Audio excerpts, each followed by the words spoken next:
Good morning, everybody. Welcome back to Unplugged and Uncut, the news source for sports news and entertainment. You are live with your boy Unique, and today we're going to get into Keldon Johnson's extension and what it means for him and the Spurs moving forward. Before I get started, if you haven't taken the time to hit that subscribe button, make sure you do. I am giving away a PlayStation 5 disc edition with the game of your choice, and all you got to do to be entered to win is be an active subscriber and leave comments in the comment section. But without further ado, let's get right into the Keldon Johnson extension because we do have multiple topics to cover today. So for those who are not aware, Keldon Johnson is 22 years old and just signed an extension for 15% of the cap. That is 4 years, $80 million for the former 29th pick.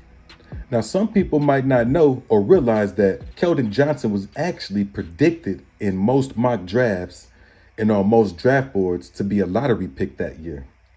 So falling to 29th was really surprising, and the Spurs hit a home run with this pick. Keldon Johnson averaged 17 points, 6 boards, shot 39.8% from downtown, and he still has a ton of untapped potential. Now, coming in at 4 years and $80 million, that is a really good contract. However, it is important to point out that two recent players that signed extensions, Derek White and DeJounte Murray, were both traded. Now, I'm not saying that puts Keldon Johnson in a position to be traded.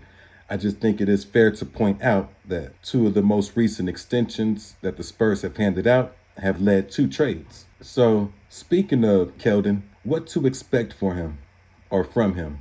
After the Derek White trade, Keldon Johnson was averaging 20 plus points a game, which is a nice increase, which is how he got to that 17-6 for the season. Now, I would expect Keldon Johnson to average 21 plus and 7 rebounds.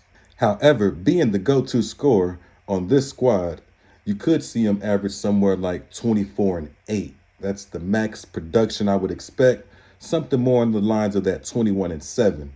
However, if he did hit 24 and 8, you could see him in big time conversation for most improved player as well. Now, Keldon Johnson has some excellent leadership qualities I'd like to point out. The kid already plays with high energy and effort.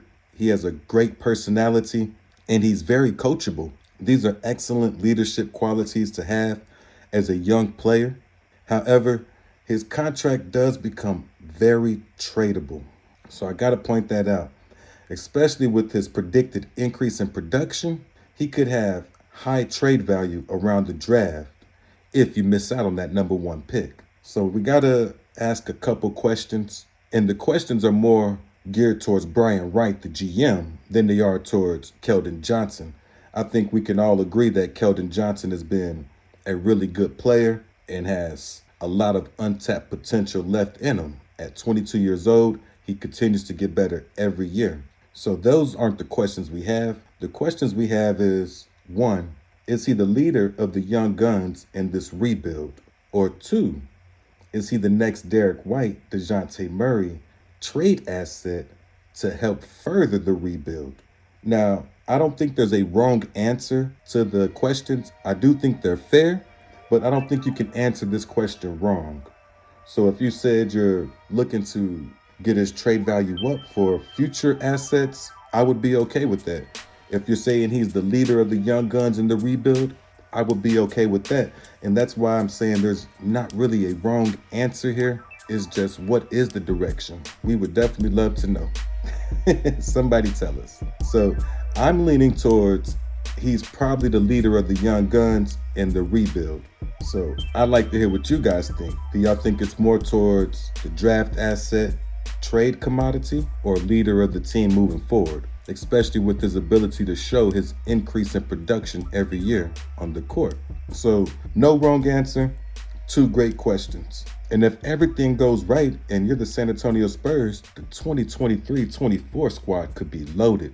You could be looking at a starting lineup of Blake Wesley, Devin Vassell, Keldon Johnson, Jeremy Sohan, and Victor Wembanyama, with some firepower coming off the bench with Josh Primo, Malachi Brannon, Dominic Barlow, and Zach Collins. 9 players I think that'll still be around next year. I didn't want to throw Trey Jones or others in there because we just don't know what will happen with their contract situation. And I do believe Jay Rich and Doug McBuckets, Yakapurtle, are probably on the chopping block this year. Those players help you raise your floor and get you more wins. And in this particular season, I think more wins goes against your ability to get Victor Wembanyama, and you probably want to lose as many games as possible. We're not saying you're playing to lose, you're playing to win, but you're playing your young players who are getting that experience under Greg Popovich, and you're not expecting them to win. You are playing to win, you're just not expecting to win. Will put you in a better position to get Victor Wembanyama and having that just a nasty starting lineup going forward. And then you got your star player to build around, not to mention his co-star and probably a few co-stars. Blake Wesley has star potential.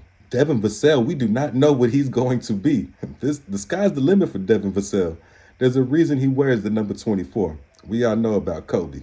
Jeremy Sohan, the sky is the limit. This kid could be the next Draymond Green or better. He's a little bit more versatile with his offensive game, and he has those same defensive chops that get after it on the defensive side. I'm not saying he can defend like Draymond Green. There's only one Draymond Green. There was only one Dennis Rodman. I'm just saying he has that fortitude and that get after it like that, and that position versatility standing at around 6'9" to guard the 1 through 5 if you need to go small ball. And then Victor Wembanyama. What more can we say? Tony Parker said it all. The sky is the limit for this kid as well. You could be sitting there with multiple players with star potential and grooming the next Spurs dynasty. So how do y'all guys feel about this contract extension for Keldon Johnson? Congratulations. Yes, sir. I think it's big time. I think the 15% of the cap, 4 years, $80 million, is the perfect amount. Keldon Johnson gets a big payday, especially being the 29th pick, having that lottery talent. I know that had to feel like, man, it's getting to the end of the draft and I have not got picked, but then to hear the Spurs call your name, that had to feel good. Knowing the history of the Spurs and their ability to help players maximize their potential. We're not saying the Spurs make players. We're saying they help them maximize their potential. And that's why you see a lot of teams go after Spurs assets like their coaches or their players, because we are able to help players maximize their potential on and off the court. So I definitely like that about what Greg Popovich and the culture of the Spurs has become. And I like the future. The future is bright. Those two questions need to be answered though. What is Keldon Johnson for this team? Is he going to be the leader of the youth, or is he going to be used to lead us to the future as a trade asset? And we don't want to say used like you're using somebody, but being put in a position where his contract is such a high trade value for his production that it's almost impossible not to sell high. So can't wait to see what you guys put in the comments section on that question right there. How do y'all feel about Keldon Johnson's extension? Do you think he's the leader of the young guns or the young players? Or do you think he is being put in a position to be the next Derek White, DeJounte Murray, a very valuable trade asset? Can't wait to see what everybody thinks about that question. That's all we got for this part of the episode. I hope you have a blessed day. Peace.